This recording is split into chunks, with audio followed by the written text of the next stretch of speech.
Welcome everyone to our exciting keynote address for our conference today on migration. My name, for those of you who were here all day, first of all, thank you for being here all day. And second, I apologize for reintroducing everything that I've already done today. But there are new people, and there's certainly new people out in the web audience. So my name is Jamal Ilyas. I am the director of the Wolf Humanities Center, which is Penn's Humanities Center.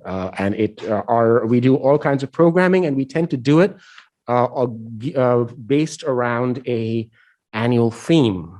And the annual theme for this year has been migration, and it's been a wonderful, diverse, and continues to be rich topic that we've explored in public lectures, concerts, panel discussions, and presentations such as the one we're going to be viewing today.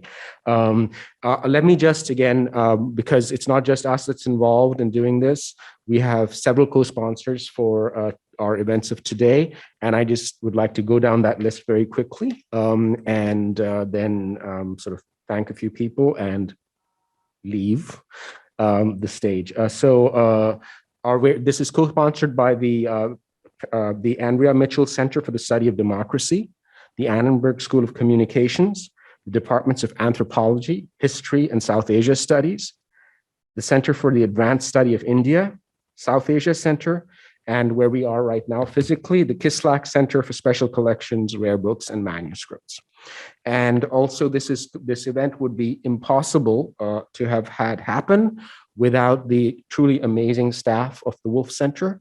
This includes, by just the names, are Sarah Varney, Sarah Milinsky, Pamela Horn, Dina Janibekova, and of course, the primary organizers of this event are our postdocs and our grad students, grad fellows, I mean. And among them, the one I'm going to name is Ishani Dasgupta, who is the moving force behind today's event.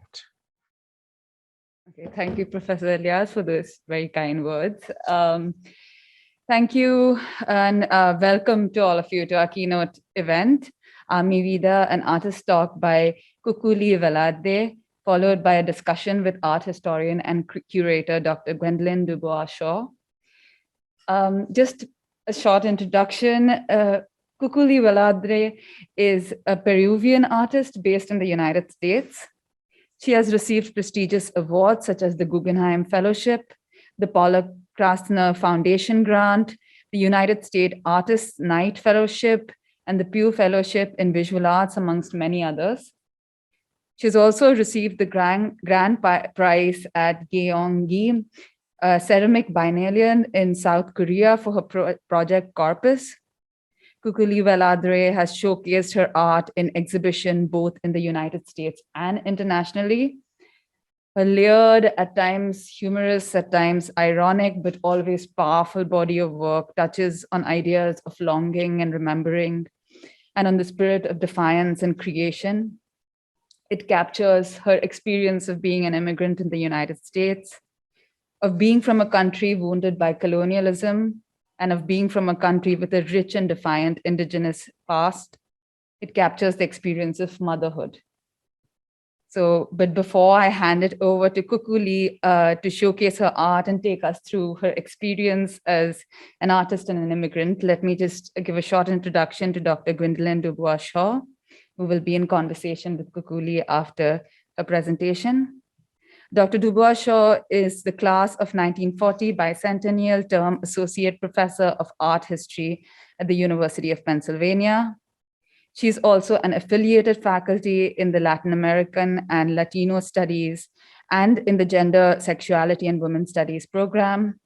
She has been the senior historian at the Smithsonian National Portrait Gallery. Her curatorial work includes exhibitions at the Philadelphia Museum of Art, the Institute of Contemporary Art in Philadelphia, the Addison Gallery of American Art, amongst many others. She has partnered with numerous art institutions across the United States to develop and implement exhibitions, public programs, and other scholarly events. And I'm thrilled to have both of you in conversation for our keynote event. So now, without further ado, I'll hand it over to you.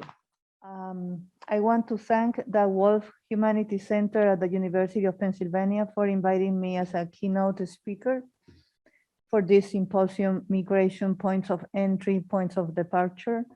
I am truly honored to be here with you all. I want to begin by acknowledging the Lenape people on whose territory we are, even though acknowledging them is in a way an empty gesture. We all are the unending migration wave that pushed them off, and the fact that cultural and political institutions in the city are not in any process to return the lands, or at least recognize their existence in the history books our children read, makes my naming them kind of superficial. I am an immigrant, and I don't know why I came to the United States, or perhaps the reasons for which I did are so mundane and exempt of drama that I'm a bit ashamed to be among those who had options and just pulled a straw and took a plane. I had a solo exhibition around 1983 and made some money. My heart was broken for the first time, and my cousin was about to visit her family in Mexico. I went along and stayed 2 years as an art student, just because it seemed a good idea. I was, after all, free for the first time from my parents' supervision. They couldn't help me economically, so I lived those 2 years with the minimum possible, $142 a month, paid a room and some food once in a while. It was exhilarating. I got my heart broken for the second time. He was pretty good looking. And a friend and I decided to come to the States. I had $1,000 left and my mother saved enough to give me 2 more. We could have gone anywhere, but I knew a family in New York that offered housing. We came. I didn't mean to stay, but freedom had such an addictive flavor, and so I made my exodus official. I decided to get a bachelor's degree. My life began to take shape away from home. Friends appeared. History was being built. I have made in this country a life of my own, and I love the United States. But at 25, I didn't have any understanding of what it means to be an immigrant and what I left behind. My heart is permanently split between 2 worlds. My daughter and husband in the US, my mother, my family in Peru.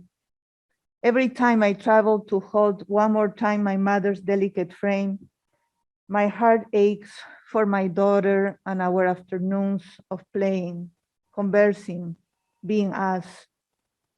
She's still a child. And as you know, childhood is so brief. To be an immigrant is to be always yearning, never fully one, no more. I am a Peruvian-born American citizen. 5 centuries ago, a handful of European men changed forever the course of history of the territory we know as Peru through a violent encounter. My work has frequently revolved around the consequences of this encounter and the ramification it carries of the imposition of one culture over another.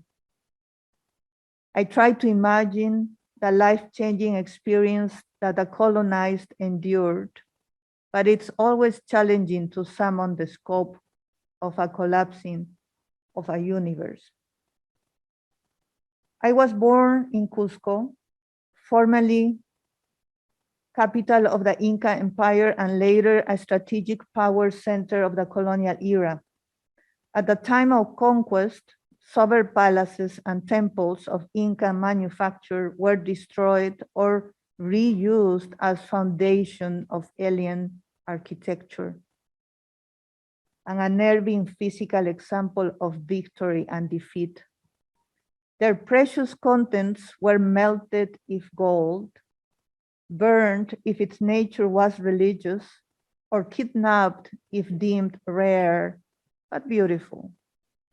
But Inca, a young colonizing power in itself, intersected by the Spanish at its expansion period, was one of many nations that inhabited the land then and before, going back to more than 3,200 years before Christ.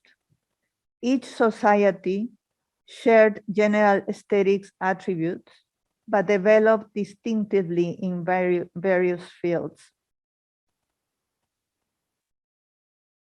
While growing up, such an amalgam shaped my taste, including the presence of Catholic exuberance.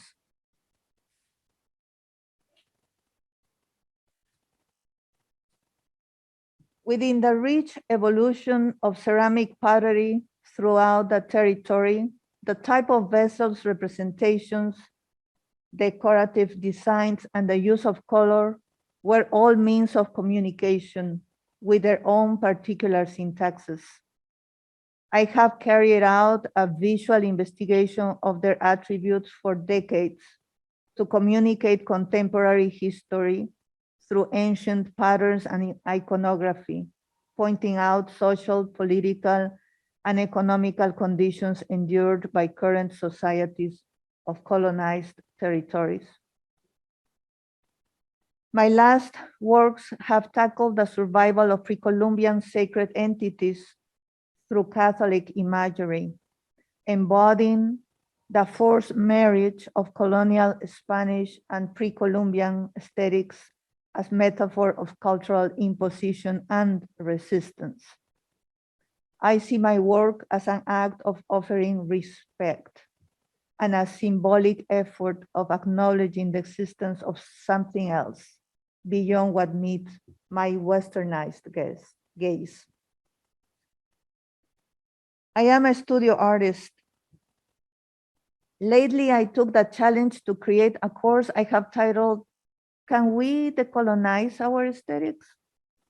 And I'm teaching it for the first time at Tyler School of Art and at MICA, an opportunity I'm grateful for. I have stepped out of my safe place, my comfort zone, my studio, to reach young artists in the making and question together this very culture we live in, where we rank everything, even creativity, where injustice is normalized and apathy or privilege maintain an unbearable status quo for many. I think we all, and westernized artists particularly, should see ourselves within a broader landscape than our immediate reality. Give ourselves a moment to pause and analyze our process from a contemporary historical background.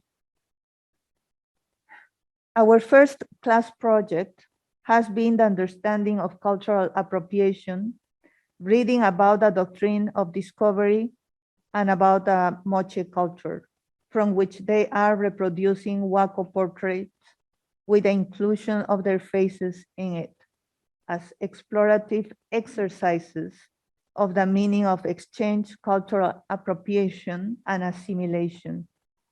It is a difficult process, for we are wired to source and develop, to take and improve.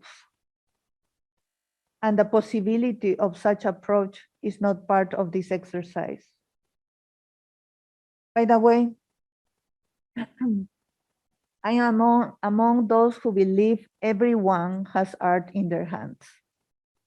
Once upon many times past, people let their imagination fly and their hands would follow its path, creating, as gods, universes of their own.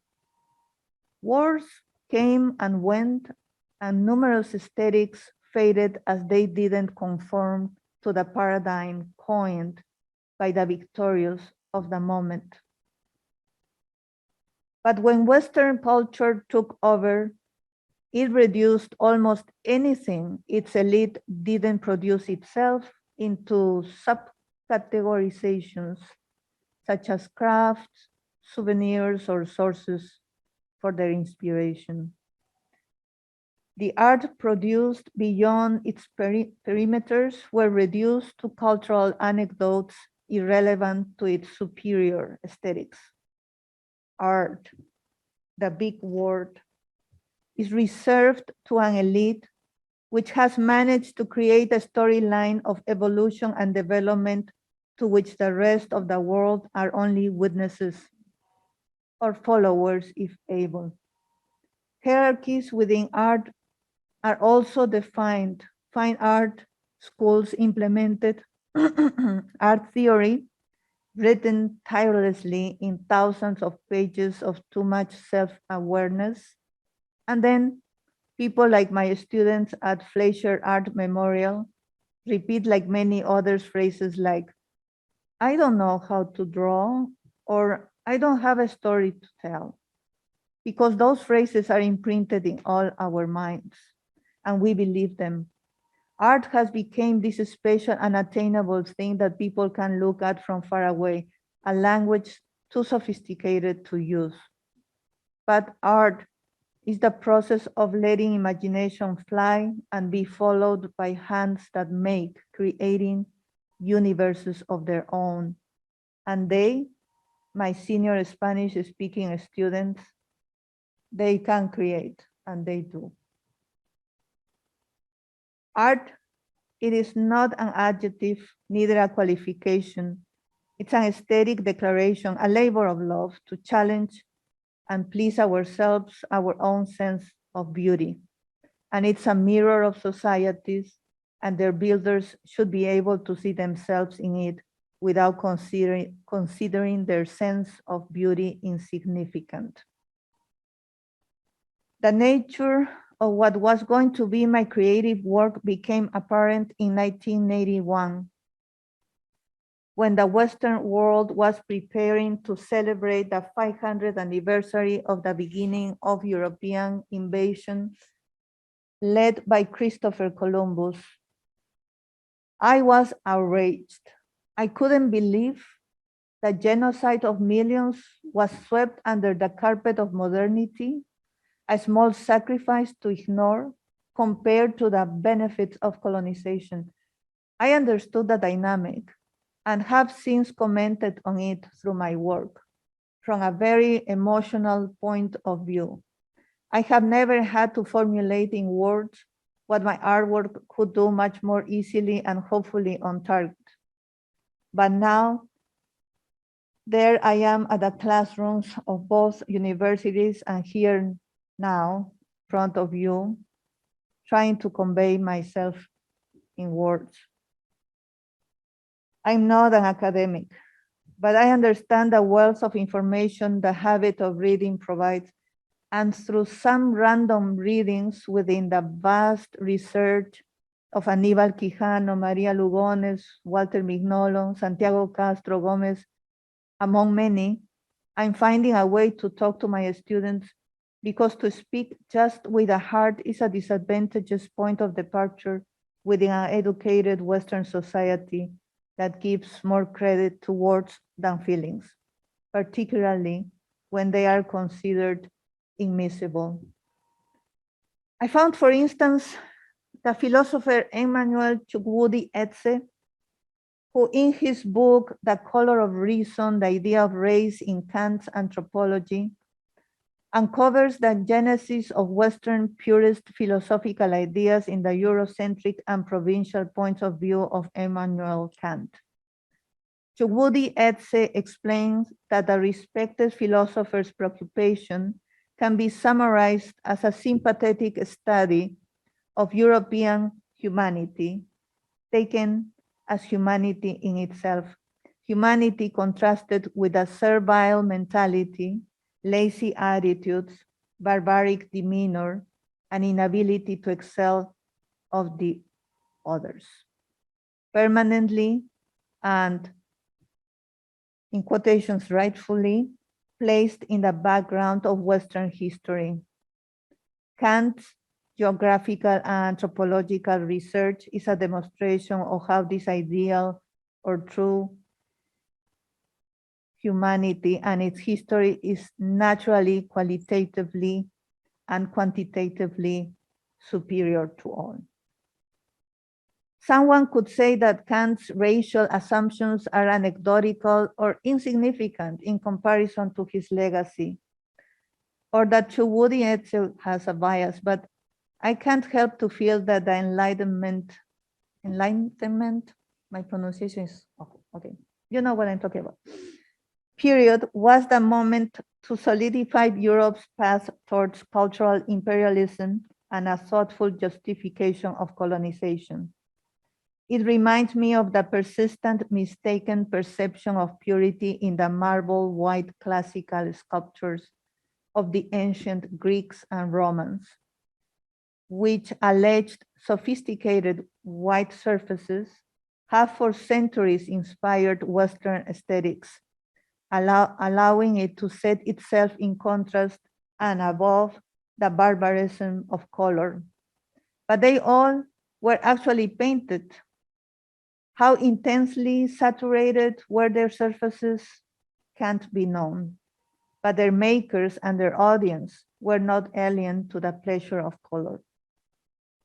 To think that Goethe declared that savage nations, uneducated people and children have a great predilections for vivid colors, and that people of refinement avoid them because they are, well, refined. My goodness, I'm sorry, Goethe, the paradigm was mistaken. Kant was wrong, and so were you. But we are in a historical moment that may be transcendental or just a trend. The idea of righting historical wrongs has taken the foreground. The concept of decolonization is on many people's lips. I attended an interesting event organized days ago by the American Academy of Rome about missionary collections and museums. The question that lingered unanswered by the participants was if there is a museum that has actually been successful in decolonizing their collection. I wrote a comment question that didn't get presented. It was, how about we decolonize museums by exchanging parts of the collections? If you want to keep objects that belong to others, how about you give them some that belong to you? I want some Velázquez and Picasso's, some Jasper Johns, and a few Rubens to belong to the permanent collections of museums in Africa, Latin America, and Asia. Why not? Right? I said this 20 years ago in a university and everybody laughed hysterically. They thought I was very funny. I am funny, but I wasn't trying to be funny at that moment. But the idea of exchange is almost, it's not thought through at all. I'm sorry, I'm getting off my very nicely written page. Where I was. Let's get a plain even. It's not a matter of words and a token exhibit of an artist of color. Let's make the moment truly transcendental. It might have felt like I digressed, but colonization is an immigration issue. Many comers seeking a future, lured by the promise of the American dream, are coming, escaping territories with a history of colonization. They are the ones often intercepted at the entrance, their brown and black bodies rejected, while prestigious museums hold and possess the wealth that their hands were able to make when their universe was actually theirs. In 2018, I began a series titled A Mi Vida, to my vida or to my life. Each piece in this body of work carries my daughter's face when she was 6. I got pregnant at 48. Yes, I did. I waited to the right moment. I got pregnant at 48 and gave birth to a child we named VIDA. She has added to my life experience and fed my work in ways I have never expected. The idea of creating these intimate works sprouted from my surrendering to parental love and resignation to the emotional pain that will come when her world shifts away from ours when she grows up. I may have tons of photos of her, but once she's gone to follow her path, my arms will be left empty. I give myself through the pieces a chance to embrace her, always one more time, if only to her effigy. But Mi Vida is not just about a mother and a natural and unavoidable separation from her offspring and the feelings that process provokes. The pieces speak of that emotional pain, the pain of separation, including one that is not natural, it's avoidable and it's unbearable. The project explores separations within the frame of our political landscape, the pain, 1,000 times greater, that must overcome a parent and a child when separated by force. The project aimed to raise awareness about the difficult times immigrants of color are facing still today from the perspective of an emotional bond abruptly torn. Each piece aims to become a symbolic representation of every immigrant child who was out there, isolated and scared, trapped in federal detention centers throughout the country. They are deprived of all demonstration of love and sense of safety and remain betrayed by our society, which fails to embrace them and claim for their lives. The last numbers show that more than 2,100 children separated at border have not yet been reunified. And only 7 children have rejoined their families since Biden took office. Also, accordingly to the Washington Post, a year into his presidency, the Democratic president has kept some of Trump's worst immigration policies in place. Mi Vida is a denunciation of the outrageous treatment of innocent life, and it's an urgent request for empathy and protection against the pain of imposed separation.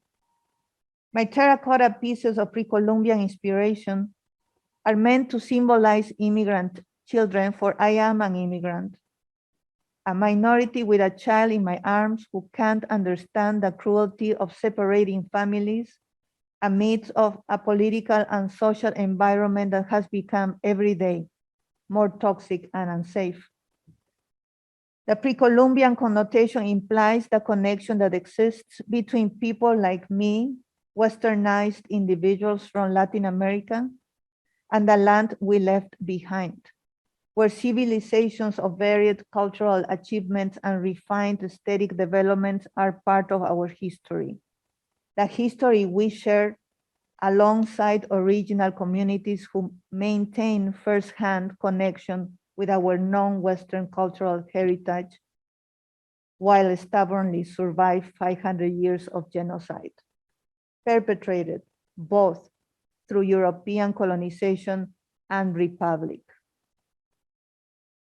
This connection is often overlooked, assuming immigrants of color empty-handed newcomers, ahistoric, and incapable of any contribution, and therefore undeserving to become part of the cultural tapestry we imagine the United States is. The pieces aim to contribute somewhat to invest the Latin American immigrant presence with a cultural stand, hinting to the past present that is part of our mix as anyone else's. I should add, Mi Vida is also a performance. Each piece has been made to be carried by a mother's arms. They don't belong to pedestals. Their ideal presentation state is within your embrace. They are heavy, delicate, and valuable, as the life of any child should be for all of us. Thank you for listening to me.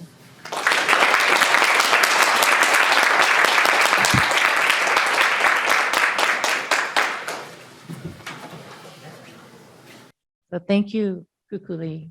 It's my pleasure to be here in conversation with you. And I'll say to everybody, we only met a few weeks ago for the first time. I've been familiar with your work for a while, and it was great to finally have the opportunity to begin to talk with you about your practice. And I think maybe that's a good place to start, to talk about the making and the media and materials, because in the presentation, we've seen a variety of ways that you work. And so maybe you could talk a little bit about the way that that making has changed for you, the different media that you have worked in, and then maybe if we could talk about working with clay and ceramic and earth, and the manual aspect of that. Sure. I was a prodigious child, meaning that I was doing artwork since I was very young. My first exhibition was at 10, and I had one exhibition per year until 21, 22. Yesterday, my mother got upset because she found out that I don't put those exhibitions in my resume. And I'm like, Mom, I'm 59. So my resume begins from the United States, my experience in the United States. And I used to paint. I began drawing when I was 3, and my parents, who, you know, their generation never paid attention to children. Okay. I hope that my reading was clear. They pay attention to me because I was, you know, I was doing something unusual, and then they were both journalists. They had a lot of papers, and I was always drawing. But my father got so enthusiastic about me being an artist because he always wanted to be one. And he felt that he was gonna live his dreams through me, which probably at this time you would think that is a horrible, terrible thing to do, to live your dreams through your children. But you know, that was the way it was, and he would say that I was his hands, for example. So when I left Peru and I came to the United States, and I came to New York, I went to New York. I thought that I was going to study painting in the university, but professor painting, I didn't like him.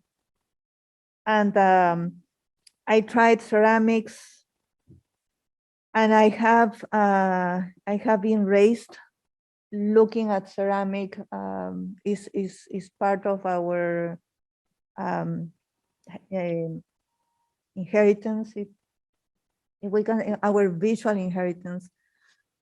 And I hated the first semester of ceramics because they wanted me to do certain things that I you know, I'm not used to think about cups for making cups for drinking. That's not the kind of ceramics I saw in Peru. The ceramics that you see in Peru are the ones that are in those showcased nicely. So coffee mugs and ashtrays weren't the thing you were looking to No, I wasn't. stand into? I made a point in not making the bottom of the pieces so they were not functional. I regret now those attitudes, but you know. So my approach to ceramics is from visual memory.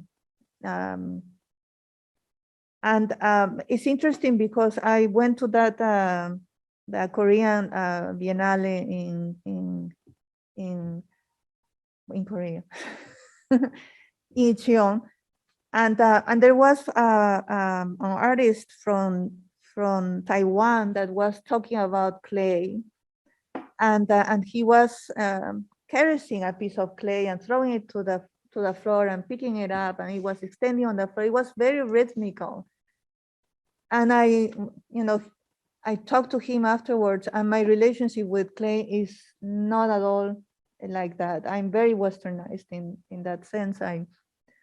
I approach clay as I approach oil painting and canvases, as a possibility of talking about something that interested me.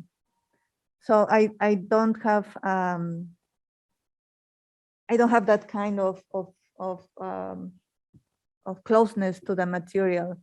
My closeness is to those things that I've seen and I aesthetically enjoy, and I think are part of my heritage. So I began working with clay. My father didn't like it at all.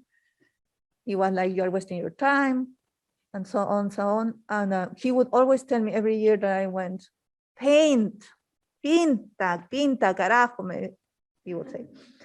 And I just didn't feel like painting until 2004, that all of a sudden came the idea about doing these self-portraits and seeing myself age, because I thought that at 43, I was old, which, now it seems so silly. And I began doing these paintings, and my father was at a hospital waiting for a heart surgery, and I took the photographs of the paintings, and he was very happy that I was finally doing what he thought I should be doing all this time. And I'm glad that he was able to see it, because he died after that surgery. So that is my relationship to both materials.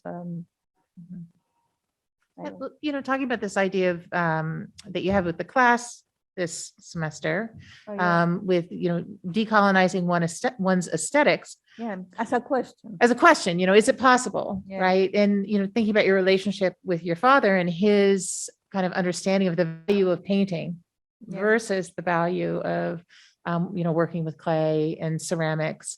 Do you think, coming from Cusco, for example, there's a rich tradition of painting, and of painting particularly like the Virgin of the Andes, Yeah. for example. And if one goes there, today you can, for tourist images, you can buy these canvases for, $30 or $40, and, roll it up and bring it home, and get it framed. And there's a sense that this is a traditional, form that goes back 500 or 600 years, right? And if we think about the way that we value certain media and materials, as being part of a cultural tradition, were there connections like that in your family, in the in Cusco, in terms of what was valued culturally regarding different kinds of art making? Well, my parents are what you would call very chauvinistic in terms of Cusco and Peru, and they had a reason to be, in a way. It's not a justification, but an explanation. When they came from Cusco to Lima in the 50s, in the late 50s, Lima was an island that was looking towards Europe and the United States. And they had absolutely no interest in what was happening in the rest of Peru. And my parents were among the very first ones who began writing about it. Mm-hmm.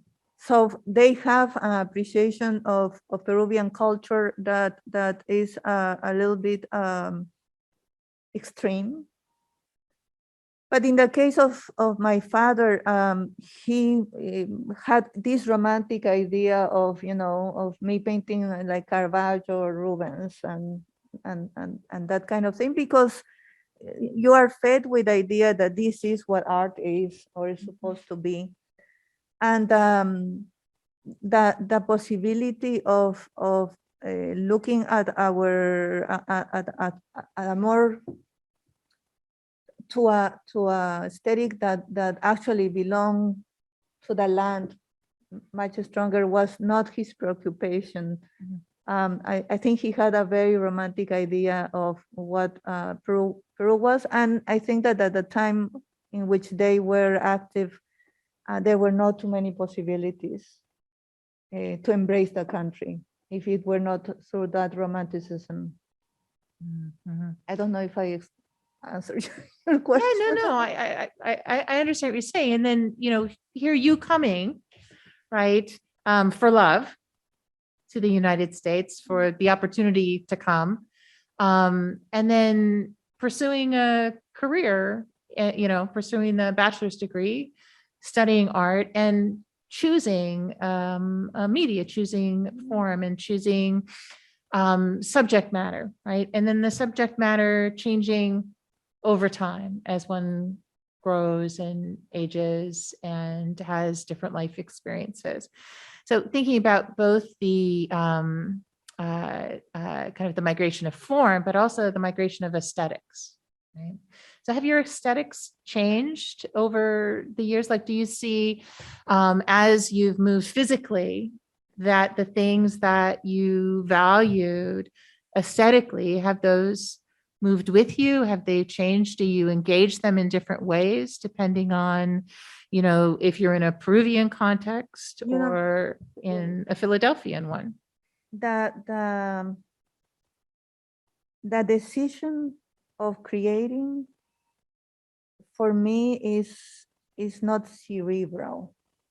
In other words, I don't plan a strategy of creation. I don't go and coldly decide I'm gonna do this and I'm gonna use these elements because these elements are. I work the way I work, and maybe it's weird or stupid, but it's I cannot help it. So Compulsive. It's compulsive. I cannot help it. I have to, and I think that if there are fine art students here or artists, I think that in very simple way you could say is you're involved by the passion of making. So I'm not interested in looking at myself critically and deciding the processes or stages in which the work goes, even though I can see that there's a change in it. I rely a lot in my pre-Columbian experience because aesthetically I cannot see I don't feel any other way to talk through my work than with this element. It's unavoidable. So when I began working and I made my first series with the colonized ones, and I was still in the university, I didn't know how to work with clay, and they were cracking, and they were, and I love the cracks because it augmented the message. And I was really outraged because they were celebrating this, and even in Latin America, there were these big celebrations planned, and I just couldn't stand it. It's not my brain who decided. It's just that I couldn't stand it. And after this came other things, and then I had years in which I didn't create anything because I just couldn't tune myself to anything in particular, and then I was just doing videos and doing other stuff. And then, for example, after a few years, I thought, what would these ceramic pieces in the Metropolitan Museum think if they come to life. And then all of a sudden they are in a showcase and with this beautiful light and all these people looking at them, and they were supposed to be buried and they were supposed to have a different end. What would they do? And I imagine that some of them would be outraged, some of them would be like, I don't give a damn, some of them would be scared. And so I came with a title, Plunder Me Baby, which I didn't know it has a sexual connotation. Now I'm glad. And Plunder Me Baby came to be, and all these pieces of that series are looking back to they are all looking back at the viewer and wondering, what the hell are you? Who are you? And that was not planned either. You know, it's like you go to these museums and you feel like, you know, all of this has been kidnapped one way or another. These collections have come from these collections in the museums belong to private collections that have acquired the material, no matter how much it costs, they just pay. And then, you know, tombs are opened and nobody is in fault, and all of a sudden appears and they don't know when, and so on. You know that so well. And so anyway, these are things that really bother me, and that's why I was saying, you know, I'm emotional artist. I'm not a rational one. Well, but to think about the, you know, the emotions of the objects, right? This, you know, I love this idea of the objects coming to life. When I was a little kid, I one of the museums that I went to as a child was the Peabody Museum at Harvard, which is an anthropology museum similar to the Penn Museum, and, you know, in a lot of ways. And the very first nightmare that I ever had was of being locked in the museum overnight and having the totem poles and and objects come to life, you know, Oh. because, you know, I guess I could sense the power that was within them, right? And that there was a kind of animated possibility there, you know. And so seeing these ceramic pieces being sentient, right, having a consciousness that you know, that we can see expressed in their faces, in their hands, and the movement of the bodies, I think is, you know, is very powerful. And there's something about that that happens, especially because they're three-dimensional, right? That they occupy our space in a different way than the flat canvas does, than, you know, even a painted portrait or something that looks back at us and, you know, seems self-aware is very different than what you get with the three-dimensional ceramic sculpture. Yeah, no, painting is a different responsibility. Ceramic is not gonna wait for you. You have to take decisions. Painting is a very sadistic, because it's just waiting, you know, it's there in the canvas waiting for you, and you can wait for years and nothing's gonna happen. With the ceramic piece, there's this immediateness that that you have to do something, you have to resolve it. And I think that in that way, clay gave me a freedom that painting didn't. Painting was always a responsibility. And I think that even now in a art school, the ceramic department is a little lighter, because I think that maybe they, you know, have that immediacy that the painting department is suffering with, for, you know, because painting is tough. Well, and with ceramics, you can, while the clay is wet, you can still add back in and build up and then remove and add back. And then can break in the firing. Yeah, if you don't do Paintings it fast enough. You know, everybody has their pros and cons. Yeah.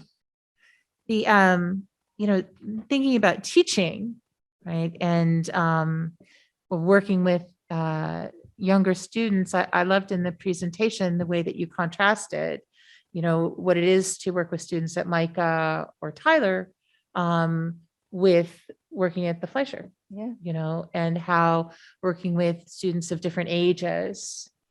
And so I was hoping you could talk a little bit about those engagements and the way that you think about approaching You're gonna the. get me in trouble. Oh, no. Only things you want to say. No, it's fine. I think that the wonderful thing about working with seniors, this class, I had this group of people for I think 2 or 3 years, and we did a lot of stuff. Is that they came with the idea that they cannot do art, and when you have the idea that you cannot do art, anything, you're willing to try anything. And as you might have seen in the photographs, we even made a book. They all did a story with images of COVID and how it has affected them. And Fleischer has the book is available.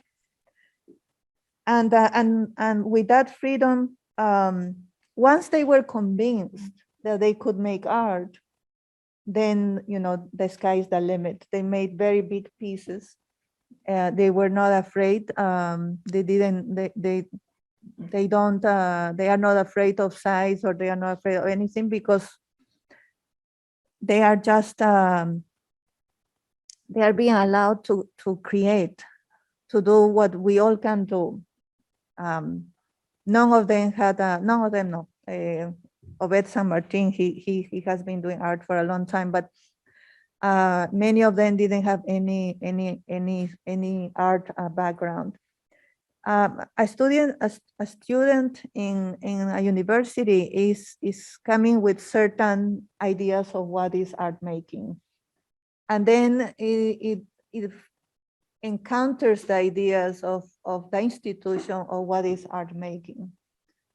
And one of the things that I'm trying to do with my students is to talk about, besides cultural appropriation and all these things, talking about the possibilities of being an artist in much more than one way, beyond the white box. And I think that this is important for them to understand that creativity is a right. And it's something that you don't generally learn in a university at all. There are hundreds or thousands of people who leave the university after obtaining a master's degree and don't do art anymore, because also they have the idea art has to be made in this way. And perhaps if they had being told that there is more freedom than that, they would still be making art. And then we have an idea of what is success and what is failure. And to me, the only failure is when you are not happy making what you want to do. So it's interesting to me to work with these different groups. I don't have too much experience. I have taught in universities very rarely. I don't have a master's degree, so I cannot expect to be part of a faculty body. But I think that there are certain problems with the education of students in the arts. They are told that there's one history of art.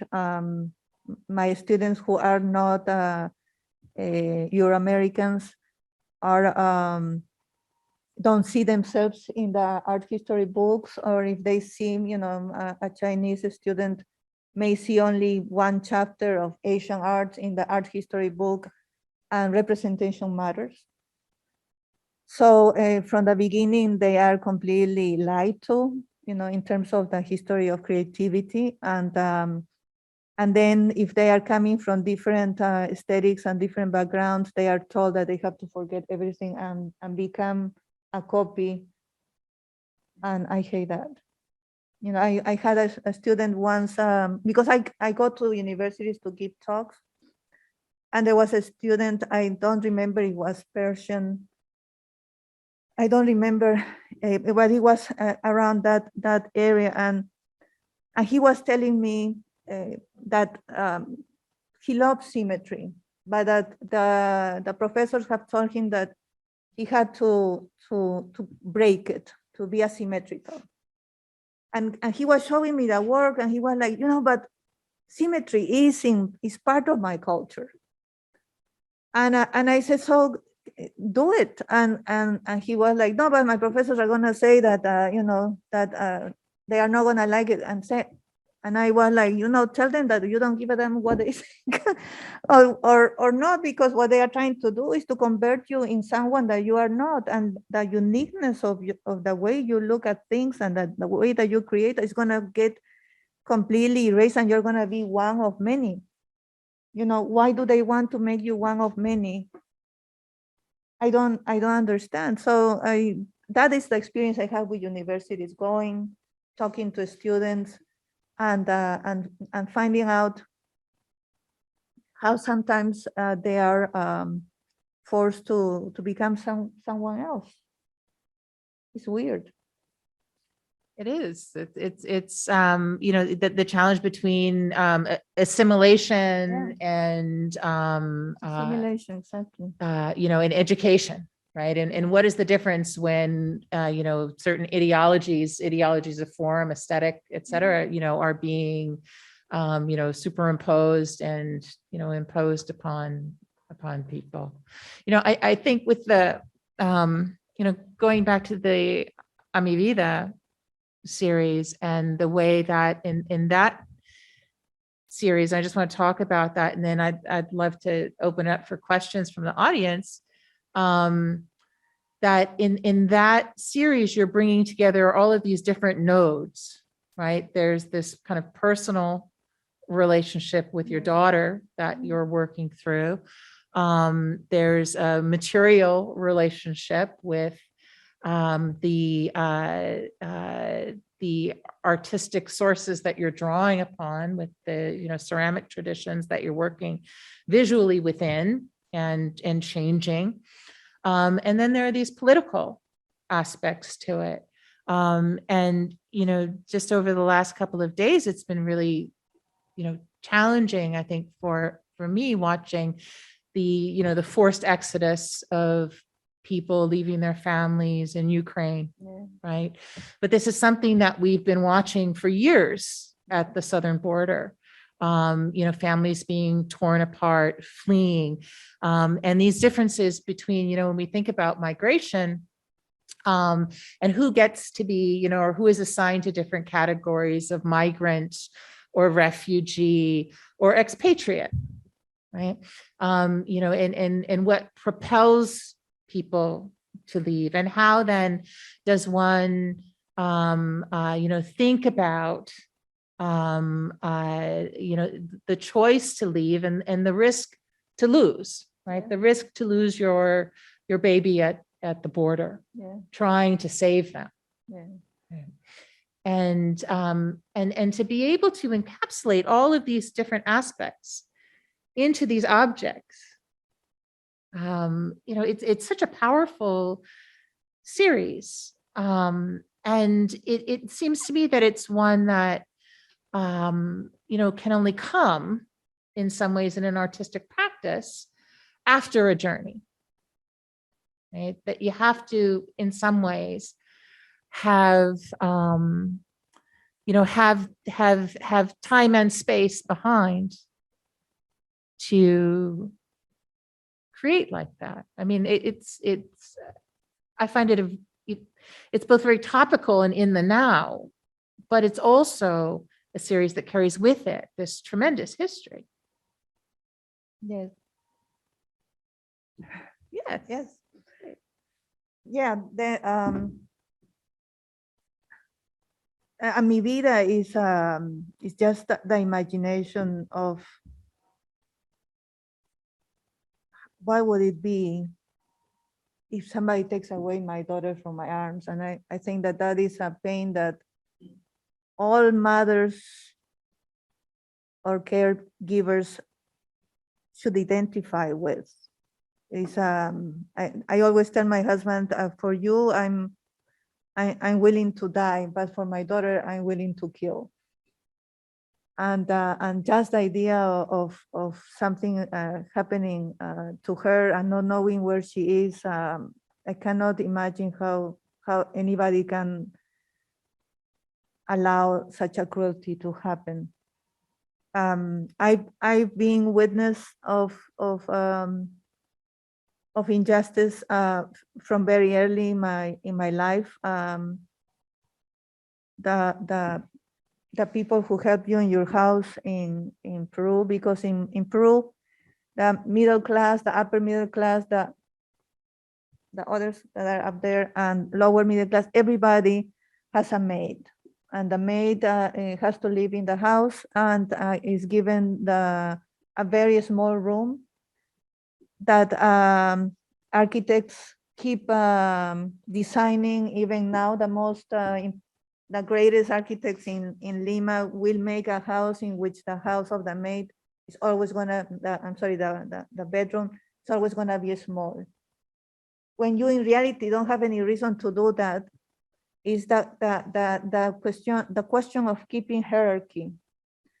And the maid in my house, I remember sitting on the floor because couldn't sit in the chair to look at the soap opera, and it always seemed to me so strange. And then I remember once going to see a festivity with my parents in which there were some dancers who were speaking Quechua among each other, and I asked my nanny, what are they saying? And she turned to me and she was very angry and she said, I don't speak Quechua. And I know that she spoke Quechua. And it was also shocking to me. So all these small things that many choose not to pay attention to, that still are happening. Like going in a taxi with my husband and the taxi driver telling me, I would have taken your husband anywhere he wanted, even if he didn't have money. And when I asked him if he would have done the same thing for me, he looked at me through the mirror and says, no, man. And now I know that he's looking at him as a tourist and he's trying to be nice with him, but then all the tourists of color would never have the opportunity to have a free ride with that guy. And that mentality, that's the mentality of the colonized, who think that the white is superior and won't say it in those words. But it is, and the fact that people are that we are willing to treat people who come to work in the houses, giving them the worst room, different food than in many houses, different food than what a family eats, and it is just a contemptuous way of treating ourselves. It's self-hatred, and these things began to be in your head, and you wonder, how much am I part of this? And then you come to the United States, and you find a different way of racism, and things became clear. As soon as you leave the aquarium, you realize how dirty it is, or how it is. So I think that those are the experiences that have maybe I just chose to notice. Thank you. Do we have questions?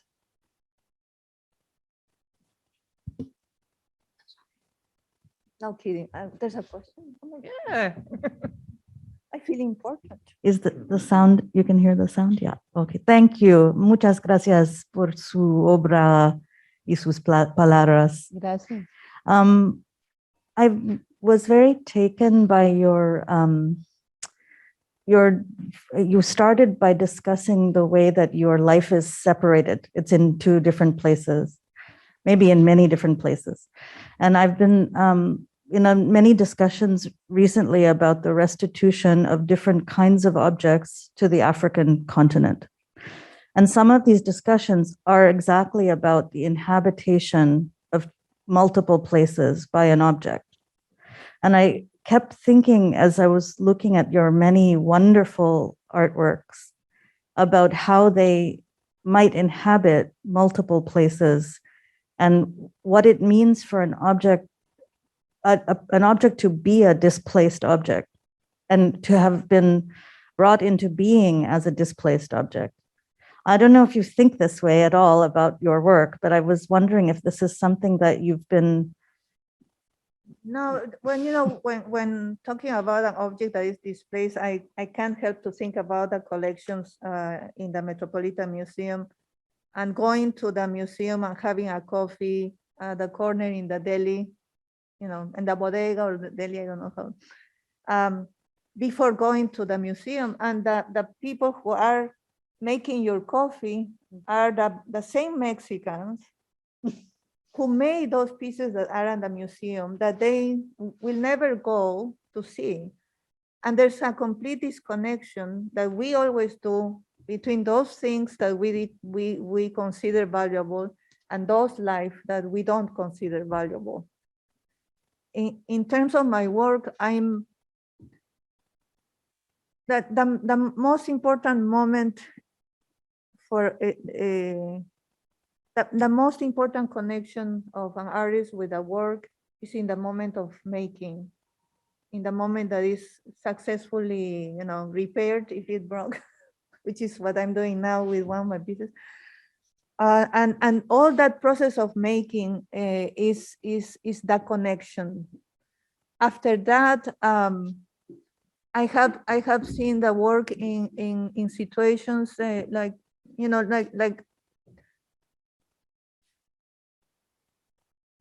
in collections that will never, that nobody will ever see them again.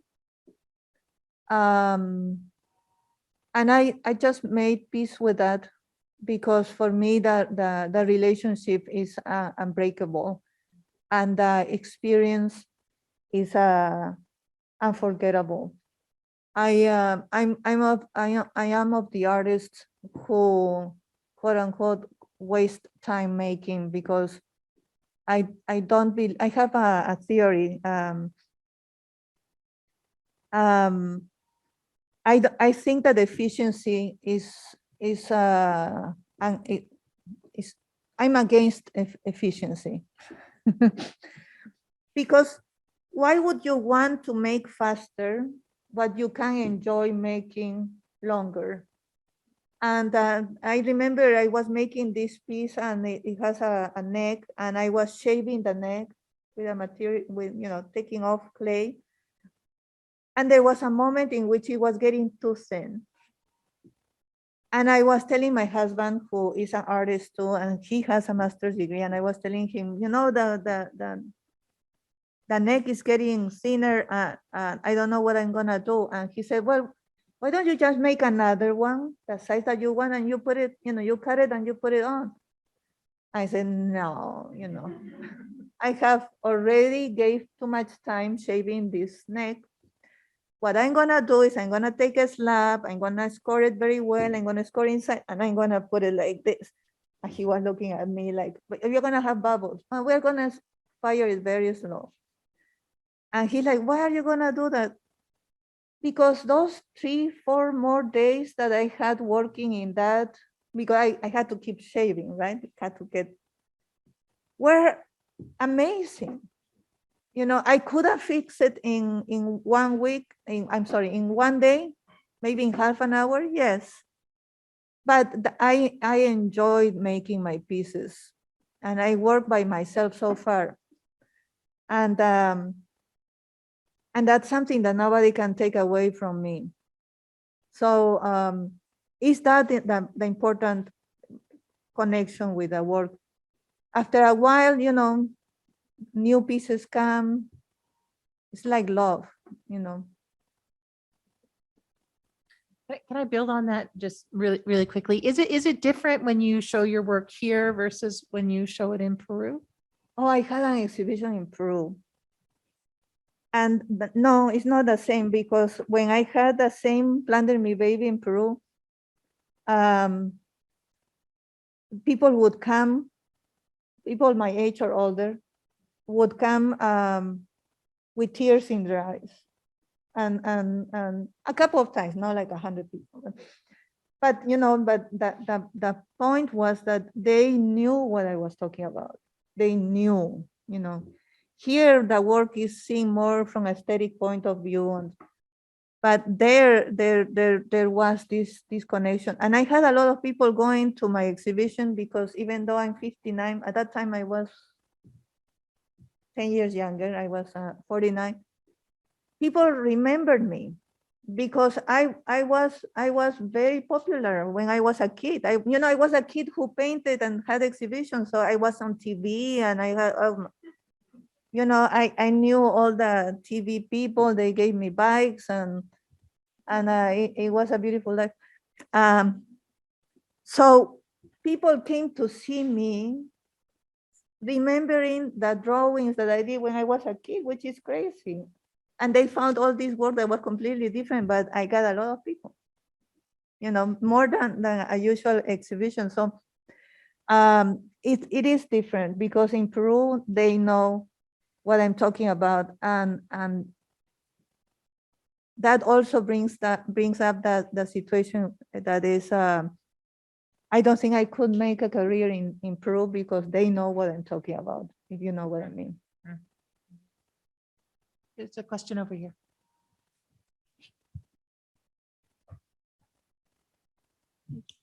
Hola, Kukuli. Qué gusto verte de nuevo. I have a question that would be some sort of a follow-up on the question that you did regarding media, because you just talk about painting and clay. But I know that in the VIDA series is also a performance. And you mentioned briefly that you were doing videos in a certain time. So what is your position, let's say, with these other two mediums? Or how do you expect, have you done performances before? Is this something new, especially for this piece? Why did you needed it? Or like what? And I know that you have told us that you go just by heart, and you don't plan, or is not a design process. But do you feel there's some sort of hunch for you that you're gonna go into the performance, for instance? Or how do you see these two other mediums? If you can elaborate on that. Well, VIDA is performance, because there was no other way to convey what I wanted to convey. The pieces, the childlike pieces that you have seen, they are not to be placed on a pedestal. And actually, if you are interested, they are going to be shown for the first time at the Clay Studio this March or April. April 22nd. April 22nd. Yes, and we are doing a performance because the right place for the pieces to be is in arms. I think that the work should have the adequate way of being shown, and arms is the way that those pieces should be shown. Unfortunately, you cannot get anybody to be carrying the piece for 8 hours every day for an exhibition. So the pieces are going to be on strollers. And we are going to do a performance in the first day at the opening, and we are going to be carrying it, and I'm going to be passing the pieces to you. And to begin with, there is this idea that art you should not touch. You look, but you don't touch, right? And I want to go against that. It took me a time to make them all, but I think that what they represent is more valuable than themselves. So I'm trusting you in you carrying the piece, if for a few minutes, so that the metaphor of the carefulness and the weight, and it's work to carry something. They are not too heavy, but after 5 minutes, believe me, they are. But children are like that. I carry my daughter everywhere for the first, even when she was 49, because 50 I couldn't, 49 pounds, I would hold her on my body. So that the ideal is these pieces to belong to arms, and for you to feel the weight of or the responsibility of life. Now they are just a metaphor. And I'm looking forward for the opportunity that Clay Studio is giving me to show them and have this performance exactly as I thought. And the performance came up to be because there's no other way to convey completely what they are supposed to mean if you don't carry them and if you don't take care of them. I don't know if that makes sense. So our online audience also has a few questions. Maybe we'll take one more from the room, and if anyone has it, then we can go. Thank you for sharing your work and for a wonderful discussion. As you know, I teach art history here at Penn, and there are some of my students who are in the room or were in the room from a class that I'm co-teaching with a colleague, World Art 1400 to Now. And one of, I know, all right, that already should have. One of the things that we're doing, my colleague is a specialist in Italian Renaissance art, and I work on South Asia, specialize in the modern period, but I think we're somewhere in the 16th century right now. And the question I had for you is about a category that we have been discussing throughout as being historically, or I should say a relationship or a relation that we're discussing throughout the class that's been historically constructed, which is one of art and craft. What does it mean to produce art? What does it mean to produce craft? And I'm not really, what to say, I'm not forcing an academic discussion so much, but it seems to me that the word craft came up at the very beginning in terms of a kind of discourse around clay or ceramics that's often very pejorative. But of course, much art produced before the modern world was valued as techne, as hunar, as skill, but also in some of the terms that you've described your own work, which is to say care, devotion, labor. I really love the description of the work that was shaved and then you wanted more time with it. And so I guess I wondered whether, now there's even a subfield of art history that's called critical craft studies. So my question is really less about whether, you see yourself in that field or whether, work is, there's a lot of work, scholarly work, but also, museum interest in textile arts, for example. So I'm less interested in kind of, how are museums or the market receiving this work, but do you yourself as an artist, in terms of your practice, have a relationship to the term craft, to reclaiming that category in any way? Or is it for you just this, the term that's used to, in some ways, denigrate an entire sphere of cultural practice? And peoples, I think, who make in those terms. Well, any answer that I can give you is completely my own. I never thought of the word craft in any time period in my life. I come from a painting background, and for me, whatever a person does is art. And there's art that is crafted, maybe, and art that is, a concept only, and somebody else makes it. And, everybody has the right to dance their tango in the way they want to dance it. And I'm tired of categorizations, and I have a problem with art history in general. And the other day I saw a video by, unfortunately, this is an extraordinary Greek artist, and she made a video of the Australian women making art. And in the video, you see this woman telling stories. And while she's telling her stories, she's forming lines and shapes in the dirt. And as she's talking, she keeps doing, moving, forming, creating. And when she finishes the story, the drawings also are, taken away, they disappear.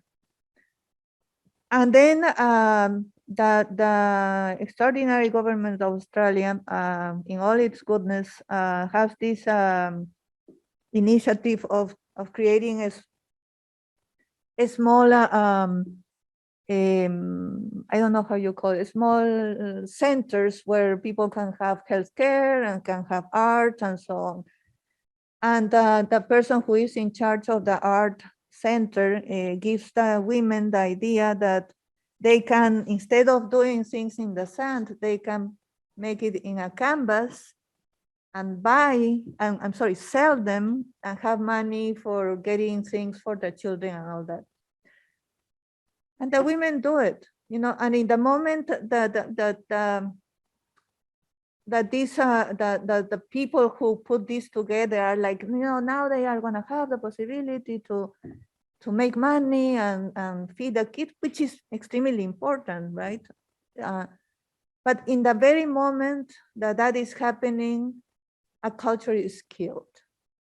A way of looking is killed. A way of understanding aesthetics is killed. And we always do that. So when we go and we look at art of other cultures, we do the same. We apply the same things. We think that we are objective and we can understand everything and measure everything the same way. And it always in my mind that, that woman that which art will disappear. And things keep disappearing. And I don't know how much we need to know about others. Definitely is not benefiting them, right?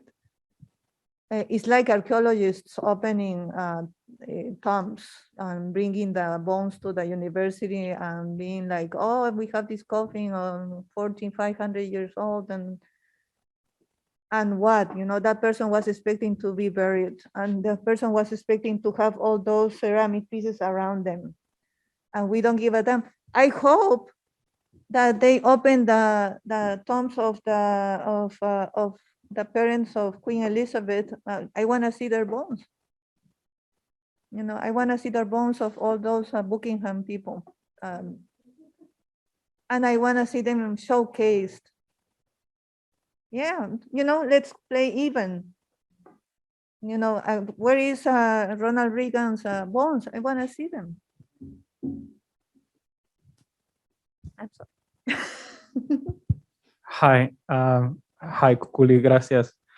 There are a couple of questions in the chat that I want to share with you. Really, you've already answered a couple of these, so I just want to acknowledge the questions themselves. One was about if you had any plans for a performance of the series of Mi Vida, which you already talked about, and the other one that you've already addressed without knowing it is about the reception of these ideas that you've shared with us today in Peru or in Latin America more broadly, which you already also talked a little bit about. There's another question and by Kate Burshariati in the chat, who would like to know if there's any way that we could read the text of your talk once again, because it is beyond beautiful. And I want to use the question to kind of like elaborate a little bit on your own relation, or if you could talk a little bit about your own relation with writing, or or also as an artistic practice, and specifically in the context of your kind of approach to the making of the work of art as something that is very much driven by experience and feeling, as opposed to the more distanced sort of act of interpretation that goes into putting those words into paper.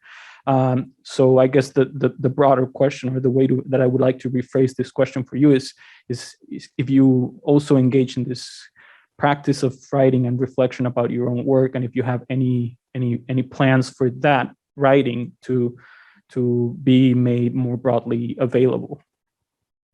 Oh no. I wrote this and I was wondering, my goodness, does it make sense? I read it to my husband like 10 times, the poor thing. My parents both were writers. And my father had a style that both of them have wonderful styles from the 60s, 70s, kind of, very Baroque. And I like that way of writing. And my father was very personal in his writing. And even now people remember him as as a very special person because he was very emotional too. And I guess I take it from him. But I don't know, I don't think that I'm, too clear writing, especially in English. My goodness, is a challenge. I did it myself, but no, I write sometimes when something comes up, but you need too much discipline for being a writer. I'm into procrastination most of the time, honestly.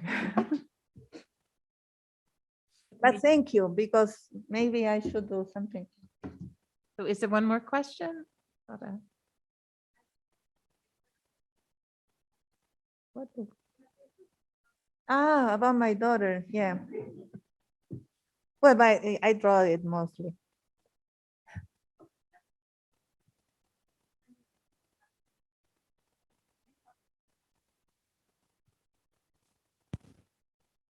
Yeah, I consider it.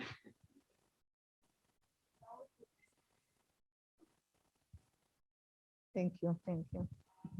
Thank you, Lily, and thank all of you here tonight and online. Thank you so much. No, thank you.